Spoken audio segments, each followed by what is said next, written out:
할렐루야. 아멘.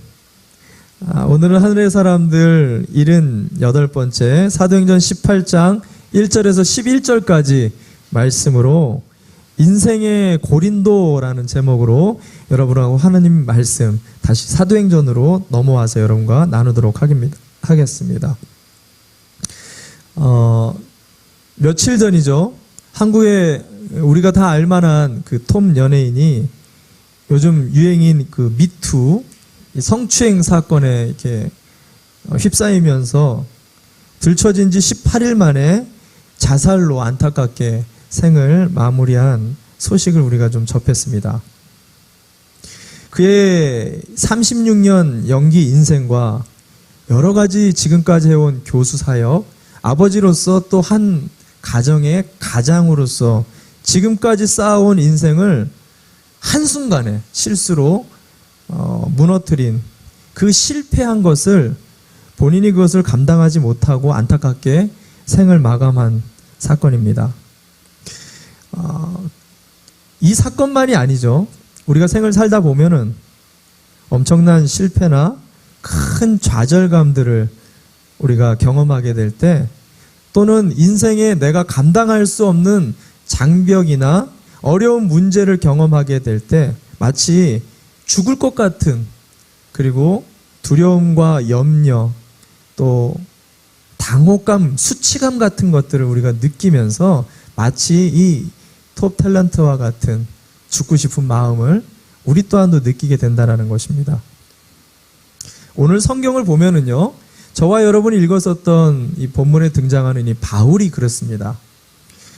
지금까지는 사실 이 바울이 선교 여행을 하면서 승승장구 큰 문제 없이 잘 걸어왔는데, 오늘 이 고린도라는 지역을 들어가면서는 그가 죽을 것 같은 두려움에 휩싸이게 됩니다. 그래서 나중에 고린도 교회에 편지를 보내는 것을 찾아보면 이렇게 기록합니다. 그날의 감정을. 고린도전서 2장 3절 말씀 제가 읽어드립니다. 고린도전서 2장 3절 제가 읽겠습니다.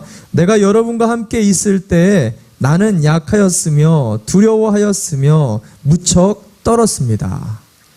이 말이 원어를 풀어보면은 죽을 것 같았다는 거예요. 정말 들어가기 싫었다는 거예요. 공포가, 두려움과 염려가 고린도를 들어갈 때 찾아왔다. 왜 그랬는가? 왜 고린도만 갈 때 이렇게 그가 깊은 우울감에 빠졌을까? 그것은 제가 여러분이 지난주 이제 아버지의 마음을 나누면서 다루지는 못했지만 17장 후반에 가면 이 아덴이라는 도시, 고린도에 들어오기 전 아덴이라는 도시, 아테네죠. 이곳은 지금으로 말하면 이제 그리스 헬레니즘 사상의 중심지죠. 그래서 각종 수사학이나 변증, 철학, 문명의 아주 꽃을 피운 본고장이 바로 이 아덴입니다.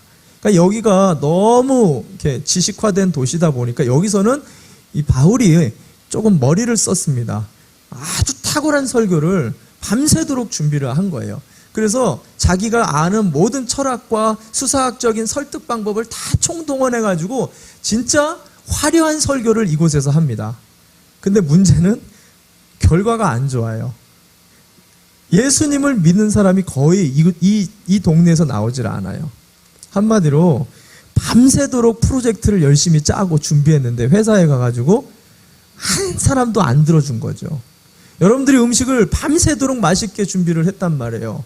근데 아침에 딱 밥상을 차렸는데 남편이고 애들이고 이 음식이 왜 이래? 이렇게 딱 들으면 기분이 어때요? 여자분들이 인상이 벌써 다 찌그러지시는데 다시는 하고 싶은 마음이 안 됐잖아요. 바울의 기분이 그랬어요. 아덴에서 한 방 먹은 다음에 완전히 곤두박질을 치면서 말씀에 대한 자신감을 확 잃어버리게 됩니다. 그래서 고린도로 들어갈 때의 기분이 죽고 싶은 마음을 가지고 처음으로 느끼는 사역에 대한 지침을 가지고 들어가게 됩니다. 더더군다나 이 고린도라는 지역은 이 당시 마게도니아의 중심 경제의 허브 도시였습니다. 동서남북을 중간으로 연결하는 경제 무역 도시였어요. 그러다 보니까 돈이 밀집되어지는 부가 축적이 되어지는 동네였습니다. 우리가 알듯이 이 물이 고이면 어떻게 되죠? 썩잖아요. 쾌락과 음란과 성적인 타락, 수많은 잡신들을 모시는 우상숭배가 성행하는 도시가 바로 이 고린도였어요. 우리가 영적으로 타락한 도시를 가면은요, 영적으로 민감한 사람들은 강팍함이 느껴져요. 답답함이 느껴집니다. 특별히 일본 같은 지역을 가면은요, 참 깨끗하잖아요. 근데 영적으로는요, 굉장히 눌립니다. 우리가 사람도 그렇습니다. 강팍한 사람, 완전히 견고하게 굳어져 있는 사람을 이렇게 만나잖아요. 그러면 얘기를 해도 너무 힘이 들어요. 만나고 난 이후에도 마음이 굉장히 찝찝합니다. 고린도를 들어갈 때 영적인 눌림이 작용했어요, 바울에게. 더더군다나 이 고린도를 들어가는데 자기의 좌청룡 우베코, 실라와 디모데가 저 데살로니가에서 내려올 때 핍박이 너무 심하니까 자기 살기 바빠가지고 이 두 사람을 거기다 남겨놓고 왔어요. 정신없이 뛰쳐나왔어요. 그러다 보니까 이 외로움을 혼자 들어가게 된 거죠. 더더군다나 오늘 본문의 3절을 보면 그가 천막일을 시작했다라고 기록합니다. 무슨 얘기냐? 돈이 떨어졌어요. 먹을 게 없어졌어요. 생활비가 다 떨어진 상태로 처벅처벅 이 큰 도시를 헤매기게 된 거예요. 바울의 마음이 어땠을까요? 이때 바울이 먹을 것도 돈도 의지할 사람도 유일하게 자기가 붙들었었던 말씀에 대한 자신감마저도 곤두박질 칠 때 그는 인생의 고린도를 만나 이렇게 고백합니다. 나는 약하여졌으며 두려워하였으며 무척 떨었습니다. 저와 여러분의 인생 속에 혹 이 고린도와 같은 삶을 지금 만나고 있는 분들은 없으십니까? 만약에 그렇다면 오늘 이 바울이요, 이 참담한 우울한 이 고린도라는 도시에서 하나님이 부어주시는 세 가지 너무나 위대한 위로를 붙잡게 되는데, 저와 여러분이 한번 이 말씀을 정말 자세하게 보면서 하나님의 그 위로 세 가지를 함께 붙잡는 시간이 좀 됐으면 좋겠습니다. 첫 번째, 고린도로 들어오면서 하나님의 선포하시는 위로는 부족함을 붙잡으라라는 거였어요. 부족함을 붙잡으라. 바울이 고린도를 이렇게 딱 들어오면서부터 마주한 것은 부족함 천지였습니다. 동역자가 부족했고요, 재정이 부족했고요, 말씀을 전하는 탁월함이 부족했고요, 건강이 부족했고 자기 안에 있는 지혜가 너무나 많이 딸렸습니다. 그래서 지금까지 승승장구하던 그의 사역의 인생에 빨간 등이 깜빡깜빡 이렇게 울리기 시작한 거예요. 재밌는 거는요, 여러분 다 핸드폰들을 가지고 계시죠? 핸드폰 지금 켜놓은 분은 없으실 텐데, 핸드폰을 언제 충전하죠? 핸드폰을 언제 충전하십니까? 다 떨어졌다는 신호, 바닥이 난, 부족하다는 이 빨간 신호가 깜빡깜빡할 때 충전을 하게 됩니다. 여러분, 우리가 차를 가스를 넣을 때 언제 가스를 넣죠? 부지런하는 사람들은 아주 조금만 떨어져도 막 이렇게 넣더라고요. 근데 저같이 게으른 사람은 언제 넣죠? 빨간 신호 다 떨어졌다고 깜빡깜빡 울릴 때 가스를 주유한다라는 거예요. 무슨 말이냐면, 여러분, 우리가 알아야 될 게 하나님의 사람들에게 부족하다라는 신호는 이제 곧 충전이 시작된다라는, 하나님의 공급이 시작된다는 신호인 것을 여러분 믿으시기를 바랍니다. 보세요. 사도행전 18장 2절 말씀 한번 볼까요? 사도행전 18장 2절 말씀 제가 읽어드립니다. 2절을 계속 띄워주시기 바라고요. 제가 이 본문을 해석해 드립니다. 거기서 그는 본도 태생인 아굴라라는 유대 사람을 만났다. 여기 본도 태생이라는 것은, 이 본도라는 지역은 소아시아 지역을 얘기합니다. 이 소아시아는 바울이 태어난 다소의 동네 지역을 얘기하는 거예요. 소아시아는 좀 넓긴 한데 바울이 그 자기 동네와 같이 이렇게 돌아다니던 동네, 그러니까 고향이죠. 그쪽 지역의 출신의 아굴라라는 사람을 이 고린도 들어오자마자 만나게 되는데, 예를 들면 이런 겁니다. 우리가 한국 사람들이 많은 곳에서 이렇게 한국 사람을 보면 별로 관심이 없어요. 근데 타지에 막 그 검은 분들만 있고 하얀 분들만 있고 이런데 갑자기 한국 사람이 거기 딱 한 명 있다. 거기다가 내 고향 친구다. 그러면 내가 그냥 지나갈 수가 없죠. 어디서 오셨어요? 무슨 일 하세요? 이러면서 나도 모르게 그 사람과 친해진다라는 거예요. 부족함이 있을 때 사람을 만나게 된다라는 거예요. 공교롭게 바울에게 있었던 부족함이 아굴라라는 사람에게 이끌어가고 있다라는 거죠. 재밌는 것은 아굴라와 브루스길라도 똑같은 부족함의 상태였다라고 오늘 성경 얘기합니다. 이어져서 제가 읽어드립니다. 아굴라는 글라우디오 황제가 모든 유대 사람에게 로마를 떠나라는 칙령을 내렸기 때문에 얼마 전에 그의 아내 브루스길라와 함께 이탈리아에서 온 사람이다.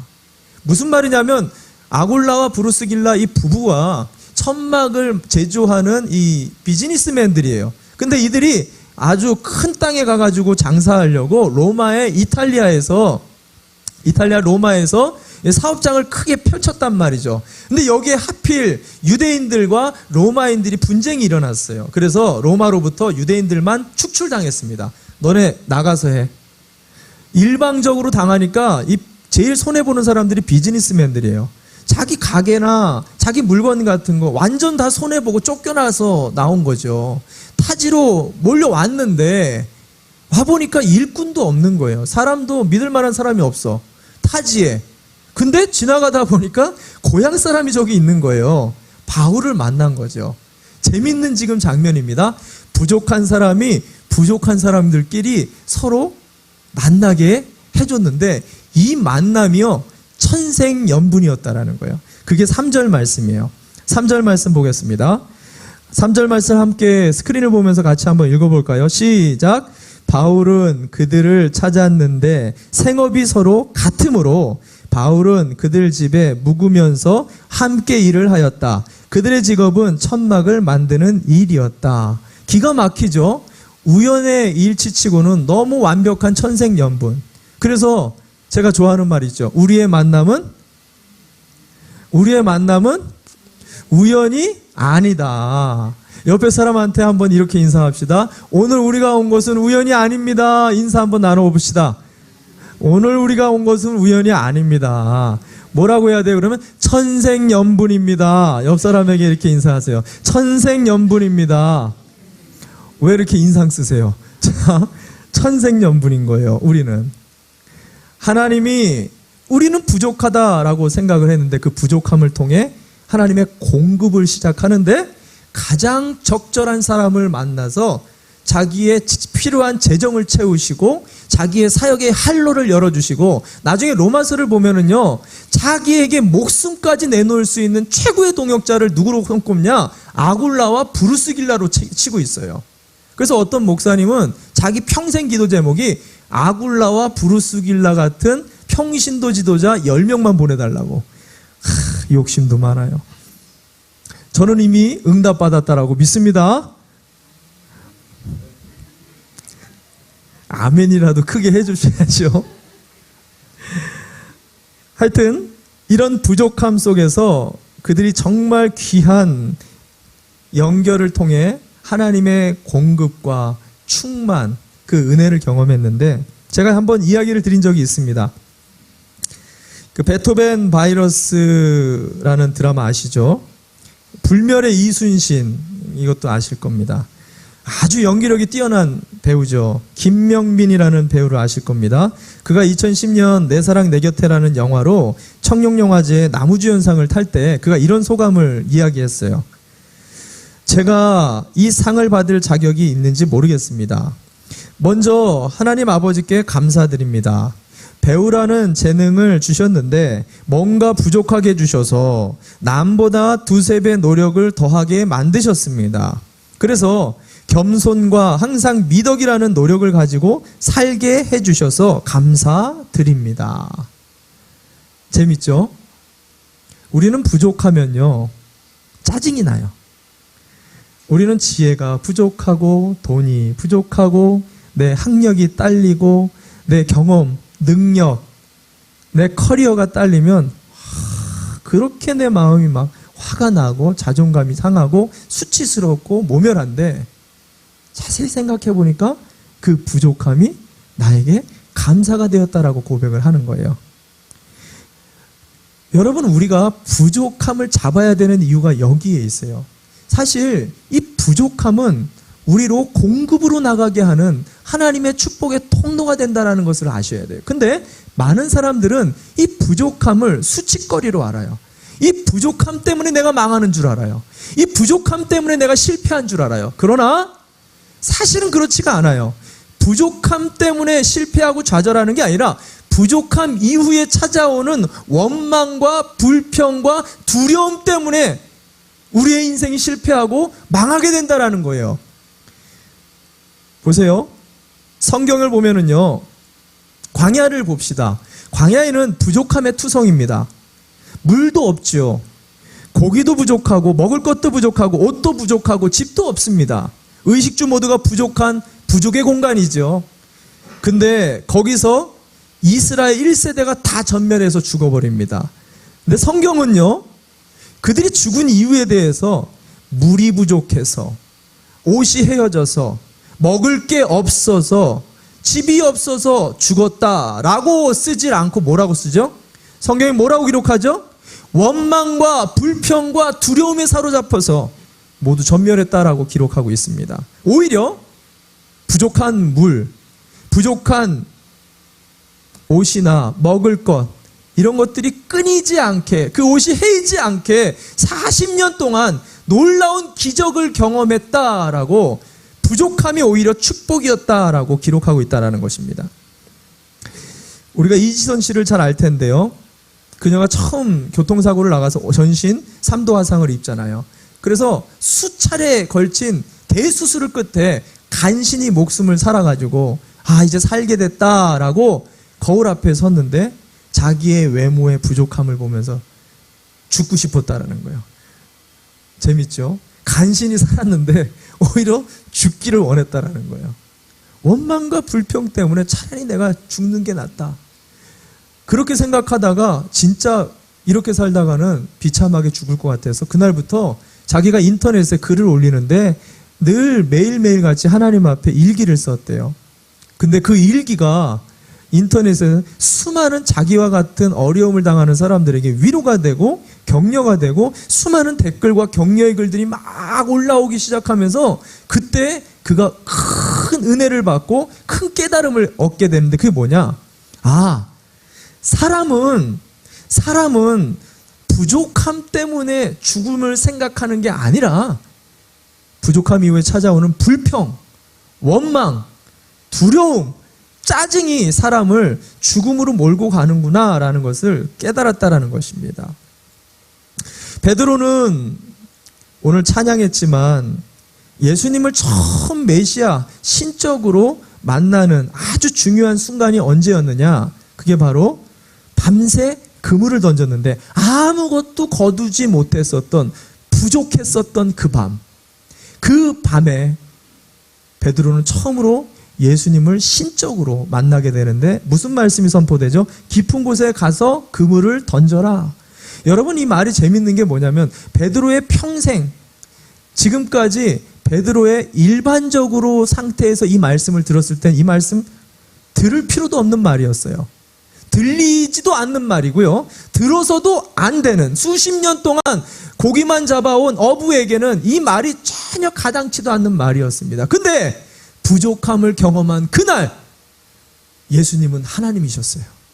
살아계신 하나님의 놀라운 말씀으로 처음으로 그가 예수님을 인격적으로 하나님의 신적인 존재로, 메시아로 받아들이는, 부족함을 느꼈을 때 하나님의 완전한 충만을 경험하는 시간이 됐다라는 것입니다. 여러분, 그래서 예수님이 뭐라고 합니까? 인생에 심령이 가난한 자야말로, 심령이 부족한, 여러분의 인생의 탕진을 맞고 어려운 일을 당한 사람이야말로 뭐예요? 하나님의 나라를 충만하게 소유하는 공급을 경험하게 될 거라는 거예요. 인생에 혹 부족한 고린도를 경험하고 있는 분이 계십니까? 여러분, 기대하시기 바랍니다.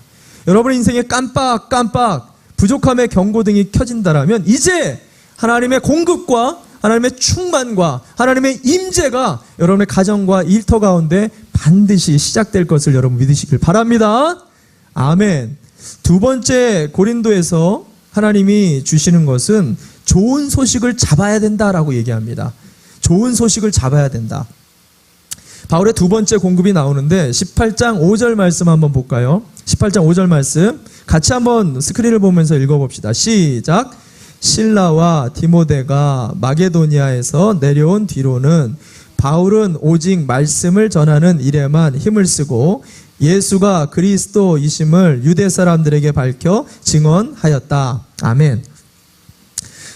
바울은 이전까지 여러 부족함 때문에 주중에는 천막 만드는 일을 하게 됩니다. 먹을 것도 없고 돈도 없기 때문에. 근데 안식일, 주일날에는 나가가지고 말씀을 증거하는 일을 해왔어요. 근데 마게도니아에서 그동안 잊어버렸던 우리 실라와 디모데가 내려왔어요. 그래서 그들 때문에 오늘 성경이 뭐라고 얘기하냐면 이제 본업인 자기 말씀 전하는 일에 집중할 수 있었다라는 얘기를 합니다. 여러분, 바울의 본업이 뭐죠? 본업이 뭐예요? 천막 만드는 일인가요? 말씀 전하는 거죠. 바울은 자기의 본업과 부업을 헷갈리지 않았어요. 여러분, 신앙은요, 내 본업이 무엇인지를 알아가는 거예요. 인생을 살다 보면 이 본업과 부업, 이 메인 잡과 이 사이드 잡을 헷갈리는 사람들이 참 많습니다. 하나님의 영광을 위해서 우리가 비즈니스를 하고 하나님의 영광을 위해 자녀와 가정을, 일터를 우리가 살아가는 거예요. 근데 간혹 우리가 비즈니스와 일터와 가정을 잘 꾸리기 위해서 하나님께로 나오는 사람들이 있어요. 내 인생을 더 지혜를 얻기 위해 하나님께 매달리는 사람들이 있어요. 물론 다 그렇죠. 근데 이렇게 될 때 어떤 문제가 발생하냐? 반드시 시험거리를 당하게 됩니다. 왜? 어려운 일이 발생하고 사업이나 가정에 문제가 생기면 누구 탓을 해요? 하나님 탓으로 돌려요. 반드시 시험을 찾아오게 되어 있어요. 신앙은요, 내 본업과 부업을 구별하는 거예요. 바울은 자기의 본업이 말씀 전하는 것을 분명히 알고 있었다라는 거예요. 그래서 상황이 열리자 천막리를 내려놓고 곧바로 말씀 전하는 영광을 일을 하는데, 여기서 중요한 포인트는 뭐냐? 실라와 디모데가 내려와서 그를 도와주는데 단순하게 그가 일손이 부족해서 그동안 말씀을 잘 전하지 않은 걸로 우리는 알고 있습니다. 본문을 자세히 해석을 해보면요, 바울이 마치 그냥 돈 벌기 급급해서 말씀을 주일만 전했던 것처럼 착각할 수 있어요. 전혀 아니에요. 지금 고린도전서를 여러분이 나중에 읽어보시면 바울이 뭐 때문에 말씀에 위축이 됐는지를 이야기하는데 뭐냐? 아덴에서의 실패 때문이에요. 아덴에서 말씀이 처절하게 비참하게 실패를 해서 마음이 위축이 되어 있는 상태이기 때문에 사람들 만나는 것도 두려웠고 상처가 있으니까 자기가 위축돼서 그냥 주일만 나가가지고 말씀을 전하는 일을 해왔던 거예요. 근데 어떻게 그가 실라와 디모데를 통해서 마음이 일어나게 되었는가? 그것은 실라와 디모데가 저 마게도니아 데살로니가에서 내려와서 좋은 소식을 알게 해줬다는 거예요. 그 좋은 소식이 뭐냐? 데살로니가전서 1장 6절에 기록했어요. 데살로니가전서 1장 6절 한번 볼까요? 그들이 나누어 준 소식, 제가 읽어드립니다. 여러분은 많은 환난을 당하면서도 성령께서 주시는 기쁨으로 말씀을 받아들여서 우리와 주님을 본받는 사람이 되었습니다. 그리하여 여러분은 마게도니아와 아가야에 있는 모든 신도들에게 모범이 되었습니다. 무슨 말이냐면 데살로니가로부터 유대인들의 핍박 때문에 정신없이 도망쳐서 내려왔는데 그때 이 실라와 디모데를 놓고 왔단 말이에요. 마음에 굉장히 급급했어요. 걱정이 되고, 그리고 여기서 내가 열심히 말씀을 전했지만 이 말씀에 대해서 불신이 생긴 거예요. 마음이 두려워진 거예요. 야, 이런 핍박 가운데서 데살로니가 교회가 만들어질 수 있을까? 이런 유대인들 사이에서 어떻게 복음이 일어날 수 있을까? 마음의 나쁜 소식을 붙잡았어요.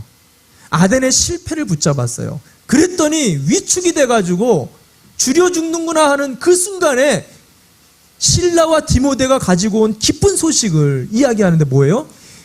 바울 선생님 지금 데살로니가가 난리가 났습니다. 당신이 전해준 복음의 메시지 때문에 수많은 핍박을 두려워하지 않는 그리스도인들이 생겼어요. 당신과 같은 정말 성령 충만한 사람들이 곳곳에 일어났는데요. 이 온 아가야 마게도니아에 소문이 퍼졌어요. 데살로니가 같은 교회가 없다라고. 이 얘기를 듣는데요, 무너졌던 마음이 확 일어난 거예요. 바울이 너무 신바람이 난 거예요. 나쁜 소식을 붙잡았을 때는 죽을 것 같았는데, 나갈 수도 없었는데, 이 좋은 소식을 붙잡자 불과 같이 일어난 거예요. 그래서 말씀에 전념했다라는 의미가 이 원어의 의미예요. 여러분, 하나님의 살아계신 그 자체가 우리에게 굿뉴스, 좋은 뉴스인 것을 여러분 믿으십니까? 하나님 자체가 우리에게 선하시고 가장 좋은 것으로 주시는 그 자체가 굿뉴스, 복음이라는 거예요. 그래서 바울은 이 복음, 이 기쁜 소식이 우리에게 날마다 능력이 된다라고 고백을 하는데, 문제는요, 이 기쁜 소식이 기쁜 소식으로만 오면 참 좋은데 항상 나쁜 소식과 같이 온다라는 게 문제예요. 고린도전서 1장에 보면 바울이 경험한 것을 기록했는데 뭐라고 얘기하냐면, 십자가의 복음의 기쁜 소식이 똑같은 십자가입니다. 똑같은 십자가인데 이 복음의 능력이 어떤 사람에게는 하나님의 능력과 그리스도의 지혜와 권세가 된다라고 이야기를 하고요, 어떤 사람에게는 이 똑같은 십자가가 미련하게 보이고 꺼리껴진다, 나쁜 소식, 배드뉴스가 되어진다라고 얘기를 해요. 여러분, 이게 굉장히 신기한 겁니다. 똑같은 하나의 선물을 받는데 누구에게는 이것이 굿뉴스가 되어지고 누구에게는 이것이 배드뉴스가 된다라는 거예요. 자, 이게 어디서 일어나냐면 약속의 땅 가나안에 입성하는 이스라엘에게 이 일이 벌어집니다. 12정탐꾼이요, 가나안 땅을 정탐하고 이 선물을 가지고 왔어요. 하나님의 약속의 땅에 와서 이 정탐꾼들이 가지고 온 이 선물 포장을 딱 뜯어보니까 두 가지가 거기 들어있습니다. 첫 번째가 굿뉴스였어요. 민수기 13장 27절 말씀 볼까요? 민수기 13장 27절 제가 읽어드립니다. 그들은 모세에게 다음과 같이 설명하였다. 우리에게 가라고 하신 그 땅에 우리가 갔었습니다. 그것은 정말 젖과 꿀이 흐르는 곳입니다. 이것이 바로 그 땅에서 난 과일입니다.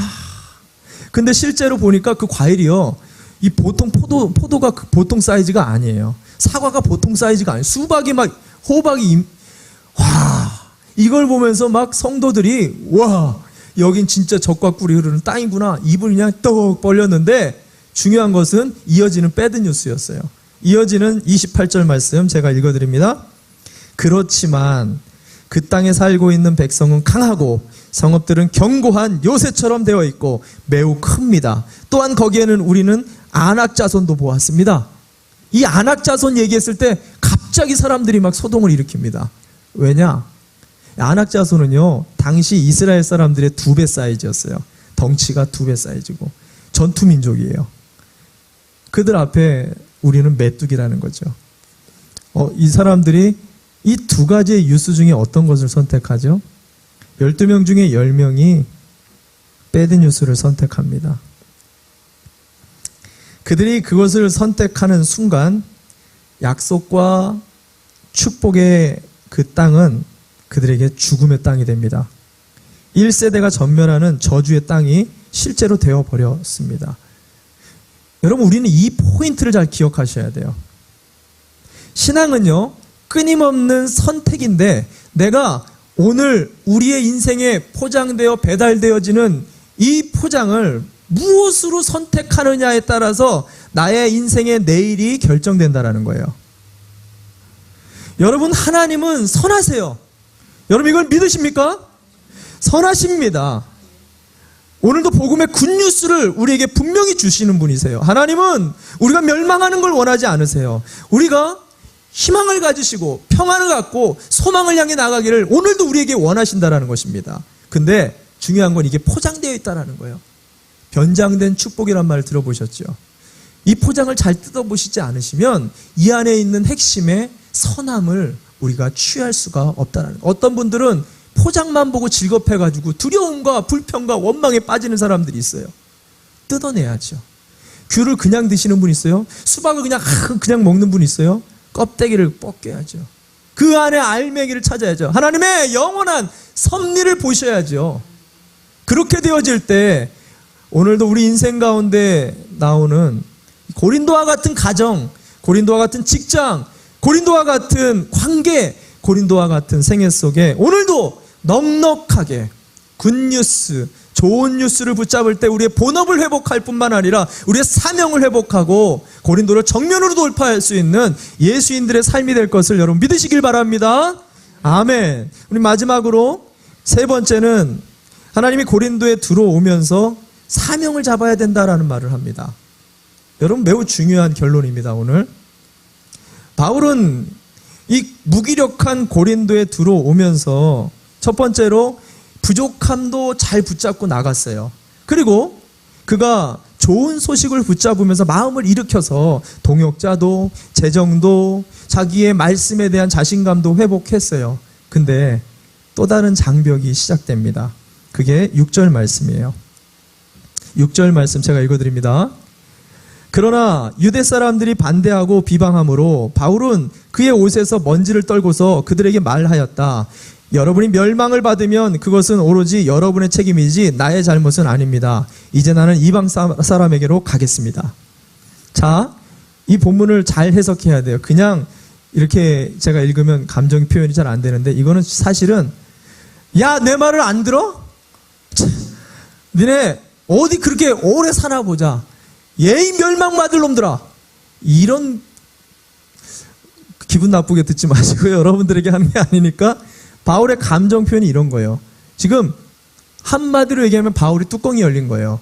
그간 잘 참았었던 자기 감정, 무너졌었던, 우울했었던, 짜증났었던 모든 감정을 하나님 은혜로 잘 회복을 했는데 사람의 감정이 딱 한순간에 변합니까? 우리가 부부싸움 해보시면 아시잖아요. 싸웠다가 이렇게 또 감정이 이렇게 좀 이렇게 미안해가지고 화해를 했다고 해서 허허허허 이렇게 갑자기 웃음, 뭐 그런 감정이 갑자기 로버트처럼 바뀌지 않잖아요. 바울이 회복은 됐지만 아직도 조금만 건들면 훅훅 올라오는 상태였어요. 아니나 다를까 회당에서 하지 말아야 될 말을 해버렸어요. 이건 저주받을 사람한테 자기 형제인 유대인에게 욱 올라와 버리니까 던져버리고 있는 거예요. 다시는 내가 이 회당에 오나 봐라. 근데 문제가 뭐였냐면 고린도에서 이 회당밖에 없었어요. 그 큰 도시에 회당이 이거 하나밖에 없었다는 거예요. 즉 여기서 나가게 되면 아예 도시를 옮겨가야 된다는 거예요. 그렇게 할 수 있죠. 지금까지 핍박이 당할 때마다 옮겨 다녔기 때문에. 근데 여러분 재밌는 일이 벌어집니다. 에라 내가 이 회당 다시는 안 와 하고 나갔는데 하나님의 붙잡음이 참 재밌어요. 이어지는 말씀 다 읽어드리진 못하는데 지나가다가 그냥 딴 데 가려고 가다가 거기서 굉장히 그 디디도 유스도라는 사람을 만나게 되잖아요. 이 디디도라는 말은 이렇게 디틀레오 라틴어인데 그 뭐뭐라고 불리는 사람, 유스도라는 좋은 사람이라는 거예요. 좋은 사람으로 불리는, 그러니까 굉장히 나이스한 사람을 만난 거예요. 그래서 그 사람에게 복음이 막 전해져가지고 그 사람이 예수 믿게 된 거죠. 그래서 그날은 이 사람네 집에서 자야겠다. 그래가지고 바울이 이 사람네 집에 갔는데 거기가 회당 바로 옆인 거예요. 기가 막히죠. 더더군다나 그 회당 바로 옆에 그 집에 가서 자는데 그날 밤 누가 오느냐? 그 회당에 있었던 회당장이 또 거기랑 또 알고 지내는 거예요. 그래서 왔다가 그 회당장, 내가 다시는 이 회당 가기 싫어. 그렇게 했었던 그 회당장 그리스보라는 사람과 일가 친척이 다 놀러 와가지고 그날 예수님 거기서 영접하게 돼요. 그리고 그 며칠 후 바울의 이 꿈을 꾸는데 환상 가운데 하나님의 말씀이 선포가 됩니다. 주님이 뭐라고 얘기하는지 한번 봅시다. 사도행전 18장 9절부터 10절 말씀입니다. 18장 9절부터 10절입니다. 제가 읽어드립니다. 그런데 어느 날 밤에 환상 가운데 주님께서 바울에게 말씀하셨다. 무서워하지 말아라. 잠자코 있지 말고 끊임없이 말하여라. 내가 너와 함께 있으니 아무도 너에게 손을 대어 해하지 못할 것이다. 이 도시에는 나의 백성이 많다. 바울은 도망치고 싶었어요. 바울은 기분이 나빴어요. 바울의 마음 자체가 너무너무 지쳐 있었어요. 많은 성경학자들이 이 본문을 해석할 때 바울이 이처럼 자기 감정 관리가 안 되는 부분에 대해서 뭐라고 해석했냐? 바울이 사역의 끝까지 지금 갈 때까지 갔다는 거예요. 한계에 이르러서 지칠 대로 지쳐 있는 상태라는 거예요. 왜냐하면 2차 선교 여행이 여기가 마지막이거든요. 이 고린도가 마지막 지역이었어요. 그러니까 한계에 다다랐다는 거죠. 그런 바울을 성경학자들이 왜 하나님이 이렇게까지 한 번도 이렇게까지 강권적으로 그 지역에 머무르라고 잡은 적이 없었어요. 왜 이렇게까지 격려하고 일으키고 사람들을 붙이면서 굳세어라, 마음을 강하게 하라, 왜 일으키고 있느냐? 이게 중요해요. 왜 일으키느냐? 마지막 말씀입니다. 이 도시에는 나의 백성이 많다예요. 그게 무슨 말이냐? 구원받을 사람이 더 있다는 거예요. 너가 할 일이 여기 있다라는 거예요. 너의 사명이 아직 안 끝났다라는 거예요. 너 사명을 일으켜라. 너의 마음에 사명을 일으켜라. 이 한마디가 바울의 마음을 거꾸로 틀어버려요. 그래가지고 순간 자기 안에서 올라왔었던 모든 감정과 화가 나는 모든 마음들을 전부 다 쓰러뜨리고 다시 그 회당을 향해 나갑니다. 여러분, 이게 하나님의 사명자의 능력이에요. 보세요. 어떻게 하시는지. 바울이 결단을 내립니다. 사도행전 18장 오늘 결론 11절 말씀 같이 함께 읽어보겠습니다. 11절 스크린 보면서 한번 읽어봅시다. 시작. 바울은 그들 가운데서 하나님의 말씀을 가르치면서 1년 6개월 동안 머물렀다. 여러분, 이게 굉장히 의미심장한 표현입니다. 자존심이 다 상했어요. 유대인들에게 다시는 내가 여기 오나 봐라. 그 회당에서 선포하고 돌아서서 나왔는데, 나오고 나니까 사명이 회복되니까 다시 그 회당에서요 1년 6개월을 머무르게 됩니다. 여러분, 이 1년 6개월은요 지금까지 바울이 수년간 전도 여행을 한 기간 중에 가장 오랫동안 머물렀던 거예요. 가장 수치를 받고 가장 모멸감을 받고 가장 많이 지쳤고 우울하고 무기력하고 모든 것이 무너졌다라고 생각하는 그 시점에 1년 6개월이나 그곳에서 머물게 했다. 이것이 바로 사명의 능력인 겁니다. 제가 아는 중고등학생들이 필리핀으로 선교 여행을 다녀온 적이 있어요. 아이들에게 선교에 다녀온 다음에 내가 물어봤어요. 어땠는지. 한 아이는 물 먹기가 그렇게 힘들었다는 거예요. 필리핀이. 물을 이렇게 사 먹어야 되니까. 그리고 사 먹는 것도 안 팔아서. 더더군다나 이 화장실이 은혜스럽잖아요. 이런 수세식이 없고 다 퍼세식이고. 벌레에 물렸는데요 거짓말 안 하고 다리가 이만큼 부은 거예요. 독 때문에. 그 아이가 이렇게 와서 저한테 얘기하는 게 뭐냐면 내년에 다시는 안 가겠다고. 근데 다른 한 아이는요 똑같은 기간에 예수님을 전하는데 예수님을 믿으려고 하는 그 지역의 가난하고 불쌍한 사람들을 보면서 너무 안타까움이 오더라는 거예요. 이 사람들이 예수님 믿었으면 좋겠는데 언어도 문화도 자기의 한계를 막 경험하면서 막 눈물이 나더라는 거예요. 그리고는 그 아이는 내가 내년에 꼭 다시 가겠다고. 걔는 진짜 내년에 갔어요. 여러분, 똑같이 훈련을 받고 똑같은 악조건에서 똑같은 선교를 다녀왔어도 그곳에 왜 갔는지 사명을 알고 간 사람과 모르고 간 사람의 결과는 판이하게 다르게 나타난다는 거예요. 여러분, 인생도 마찬가지예요. 사명을 알고 직장 생활하는 분들의 생활은 하루하루가 미션의 삶이에요. 그러나 나의 사명을 모르는 사람들의 직장 생활은 늘 똑같은 일상의 반복이 될 수가 있다는 것입니다. 가정을 돌보고 자녀를 돌보고 집안일을 하는 것이 쉽지 않죠. 너무너무 힘들 때도 많습니다. 그러나 그것에 하나님의 사명감을 가지고 움직이는 사람의 마음과 그 결과는 전혀 다르게 나타날 수 있다는 것입니다. 여러분, 사명을 회복하시기 바랍니다. 사명을 붙잡아야 됩니다. 이 도시에는 오늘도 성령이 우리에게 얘기합니다. 아직도 하나님의 백성이 많다. 여러분의 직장에 아직도 하나님의 백성이 많다.